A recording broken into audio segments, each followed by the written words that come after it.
আমের আচার তো অনেকভাবেই তৈরি করি আমরা, তবে এই আমের চাটনি আচারের স্বাদটা এতটাই বেশি হয়, এটা তৈরি করলে চুলা থেকে নামানোর আগেই কিন্তু শেষ হয়ে যাবে, এতটাই বেশি মজাদার এই আচারটা। আসসালামু আলাইকুম, আমন্ত্রণ রইল আজকের রেসিপিটি দেখার জন্য। আশা করছি কাছে দূরে সব অনেক বেশি ভালো আছেন সবাই।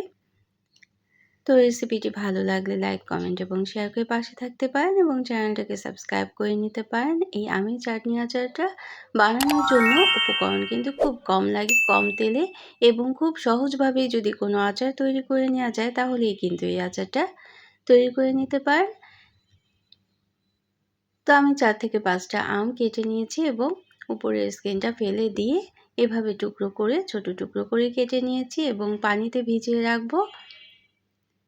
আধা চা চামচ লবণ দিয়ে পানিতে 10 মিনিট ভিজিয়ে রেখেছিলাম এবং তারপর পানিটা পাল্টে পাল্টে ধুয়ে নিয়েছি। অবশ্যই কিন্তু পানি পাল্টে ধুয়ে নিতে হবে এবং পানির যে কষটা থাকে তাতে কিন্তু বের হয়ে যাবে। তবে স্ট্রেন করে রাখার কিন্তু কোনো দরকার নেই, পানি থেকে তুলে রেখে দিয়েছি।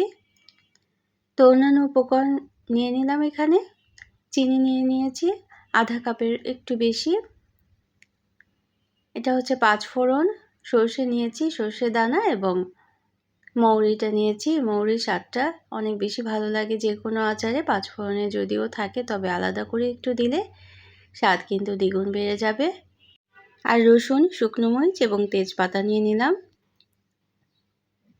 তো এখন আচারটা তৈরি করার জন্য কড়াইতে প্রথমে আমগুলো ঢেলে দিলাম এবং সামান্য পানি দিয়ে দিয়েছি। খুব বেশি পানি দেওয়ার দরকার নেই, বেশি পানি দিলে আম থেকে যে পানিটা উঠবে সেই পানিতেই কিন্তু আমের আচার অনেক সময় নিয়ে যাবে আচারটা তৈরি করার জন্য। এজন্য পানিটা যাতে আমটা লেগে না যায় চুলোয় দেওয়ার সাথে সাথে, এজন্য সামান্য পরিমাণ পানি দিয়ে দিলাম এবং চিনিটাও দিয়ে দিয়েছি আর লবণ দিয়ে দিলাম।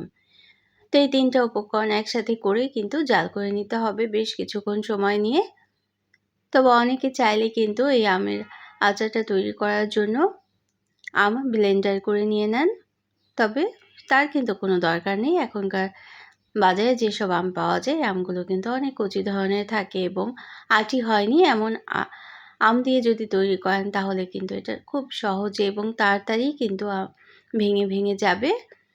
আর নরম হয়ে যাওয়ার পর এভাবে একটু স্প্যাচুলা দিয়ে ভেঙে ভেঙে দিলেই কিন্তু অনেকটাই নরম হয়ে যাবে খুব সহজে। খুব সহজভাবে যদি কোনো আচার তৈরি করে নেওয়া যায় তাহলে কিন্তু এই আচারটা তৈরি করে নিতে পারেন। সব কিছু তৈরি করে নিলে বা রেডি করে নিলে মাত্র 10 মিনিটেই চুলোয় দেওয়ার পরেই তৈরি হয়ে যায় আচারটা। এবং যে মশলাটা আমরা তৈরি করব স্পেশাল মশলাটা সেটা আমি তৈরি করে নিচ্ছি। আর সেটা হচ্ছে 1 টেবিল চামচ পরিমাণ 5 ফোড়ন নিয়ে নিলাম, আধা চা চামচ করে মৌরি এবং আধা চা চামচ সর্ষে নিয়ে একটা শুকনো প্যানের মধ্যে কিছুটা সময় টেলে নিতে হবে। অবশ্যই কিন্তু শুকনো প্যানেই নিয়ে নিতে হবে এবং নেড়েচেড়ে নিতে হবে। যখন ফুটে উঠতে থাকবে এবং হালকা একটা ঘ্রাণ ছড়িয়ে পড়বে ঠিক তখনই কিন্তু সাথে সাথে প্যান থেকে নামিয়ে একটা প্লেটে আমি রেখে দেবো এবং ঠান্ডা হওয়ার জন্য রাখবো, যেহেতু একটা মিক্সার জারে করে গুঁড়ো করে নেব এজন্য। তো এই আচারটা এতটাই মজাদার হয়ে যায়, এর স্বাদ কিন্তু কখনোই ভুলতে পারবেন না। এভাবে করে তৈরি করে নিলে অল্প করে কিন্তু তৈরি করা যাবে না, অবশ্যই কিন্তু বেশি করে তৈরি করবেন, না হলে কিন্তু কাড়াকাড়ি পড়ে যাবে এবং চুলো থেকে নামানোর আগেই শেষ হয়ে যাবে। তো সবার শেষ পর্যায়ে আমরা কি করলাম, তেল দিয়ে দিলাম এখানে। আর খুব কম তেলেই কিন্তু আচারটা তৈরি করে নেওয়া যায়। তেল দিয়ে শুকনো মরিচ এবং তেজপাতা ফোড়ন দিয়ে দিলাম, আর তারপরে রসুন দিয়ে দিলাম। রসুনের স্কিনটা আমি ফেলে নিয়েছি, কুচি করে দেওয়া যেতে পারে। কিছুটা সময় রসুনটা ভেজে নিয়ে আমের সিদ্ধ করে রাখা আমটা দিয়ে দিতে হবে। তো এখন খুব সামান্য মশলা দিয়ে দেবো আমরা, আধা চা চামচ করে শুকনো মরিচের গুঁড়ো আর খুবই সামান্য পরিমাণ হলুদ দিব। তো এই পর্যন্ত যারা দেখলেন একটা লাইক দিতে ভুলে গিয়েছেন, অবশ্যই একটা লাইক দিয়ে দিতে পারেন, প্রয়োজনে কমেন্ট করতে পারেন এবং শেয়ার করতে পারেন ফ্রেন্ডস অ্যান্ড ফ্যামিলির সাথে। আর যারা প্রথম ভিজিট করছেন তারা চাইলে চ্যানেলটিকে সাবস্ক্রাইব করে বেল বাটনটাকে প্রেস করে রাখতে পারেন, তাহলে নোটিফিকেশন পেয়ে পরবর্তী রেসিপিগুলো দেখে নিতে পারবেন। এখন কিন্তু একটু ধৈর্য নিয়ে এই কাজটা করে নিতে হবে। যেহেতু আমরা কোনো পানি দেইনি, এজন্য কিন্তু আমের পিউরিটা খুব বেশি কিন্তু পাতলা হয়ে যায়নি, ঘনই আছে। তারপরেও প্যানের গায়ে লেগে যেতে পারে, এজন্য অনবরত নেড়ে নিতে হবে। নেড়ে নেড়ে আমের যে পানিটুকু আছে সে পানিটুকু কিন্তু শুকিয়ে নিতে হবে। তো চিনির পরিমাণটা কিন্তু যার যার পছন্দ মতো রুচি অনুযায়ী দিয়ে দিতে হবে, কম বা বেশি। চাইলে কিন্তু চিনির পরিমাণটা বাড়িয়েও দিতে পারেন। তবে আচার কিন্তু টক না হলে ভালোই লাগে না খেতে। আচার মানেই হচ্ছে টক ঝাল মিষ্টির একটা সংমিশ্রণ। তো এখন একটু সময় নিয়ে ধৈর্য নিয়ে নেড়ে নিতে হবে। 5 মিনিট নাড়লেই কিন্তু হয়ে যায়। আমরা একটা মিক্সার জারে গুঁড়ো করে রাখা মশলাটা দিয়ে দিলাম এবং গুঁড়ো করে নিলাম। অবশ্যই কিন্তু আধা ভাঙা করে গুঁড়ো করে নিতে হবে। আচারের মশলা কিন্তু আধা ভাঙা করে গুঁড়ো করে নিতে হয়। দাঁতের নিচে কামড় পড়লে কিন্তু সেটা খেতে অনেক বেশি ভালো লাগে, এজন্য। তো এভাবে নাড়তে নাড়তে 5 থেকে 7 মিনিট নাড়তে নাড়তেই কিন্তু অনেকটা পানিটা সম্পূর্ণ শুকিয়ে আসছে এবং এখানে সিরকা দিয়ে দেবো 1 টেবিল চামচের মতো। এই সিরকাটা দিলে কি হবে, আমের আচারটা কিন্তু অনেক দিন, প্রায় বছরের পর বছর আপনারা সংরক্ষণ করতে পারবেন। এটা কিন্তু কিছুই হবে না। যে কোনো খিচুড়ি, পোলাও কিংবা ডাল দিয়ে ভাতের সাথে এই আচারটা খেতে কিন্তু অসাধারণ লাগে। আর যে বললাম, এমনি এমনি খেতেই কিন্তু অনেক বেশি ভালো লাগে।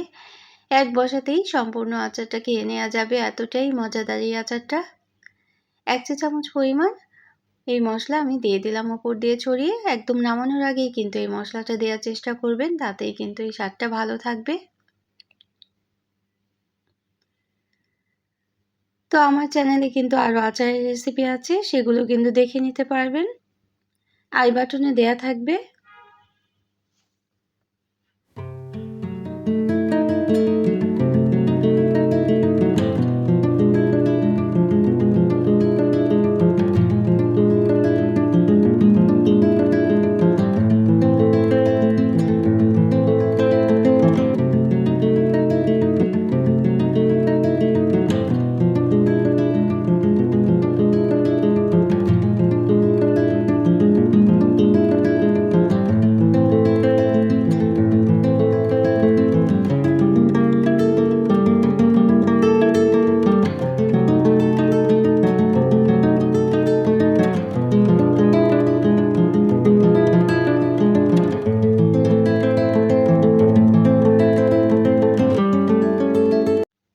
তো আমি এখন নামিয়ে নেব এবং নামিয়ে একটা ছড়ানো প্লেটে প্রথমে দিয়ে দিব এবং তারপর এয়ারটাইট একটা বয়মে রেখে দেব। অবশ্যই কিন্তু ঠান্ডা হওয়ার পরে বয়মে রাখতে হবে, তা না হলে কিন্তু আচারটা গরম অবস্থায় যদি বয়মে রাখা হয় সেটা গরমে ভাপে নষ্ট হয়ে যেতে পারে। এজন্য অবশ্যই একটা প্লেটে আমি প্রথমে বেড়ে নিচ্ছি এবং ঠান্ডা করে নেব এবং তারপর যে বয়মটা এয়ারটাইট সেটার মধ্যে আমি রেখে দেব। তো অন্য কোনো দিনে অন্য কোনো রেসিপি নিয়ে আসবো। সে পর্যন্ত সবাই অনেক বেশি ভালো থাকবেন। আর ফেসবুক থেকে দেখলে অবশ্যই কিন্তু পেজটাকে ফলো করে রাখতে পারেন। আর যারা এতটা সময় নিয়ে সাথে থাকলেন তাদের জন্য রইল অনেক অনেক ভালোবাসা, অনেক অনেক শুভকামনা। তো উপরে আমি সামান্য তেল ছড়িয়ে দিয়েছি, ভাজা তেল দিয়ে দিলাম উপরে, এবং সামান্য যে স্পেশাল মশলাটা ছিল মশলাটাও আমি ছড়িয়ে দিলাম। এই স্বাদটা কিন্তু অনেক বেশি ভালো লাগে এই মশলাটা। তো আমরা সবাই সবার জন্য দোয়া করব যেন ভালো থাকতে পারি এবং সামনে এগিয়ে যেতে পারি। তো সবার জন্য অনেক অনেক ভালোবাসা, দোয়া এবং শুভকামনা রইল। Thanks for watching. Allah Hafiz.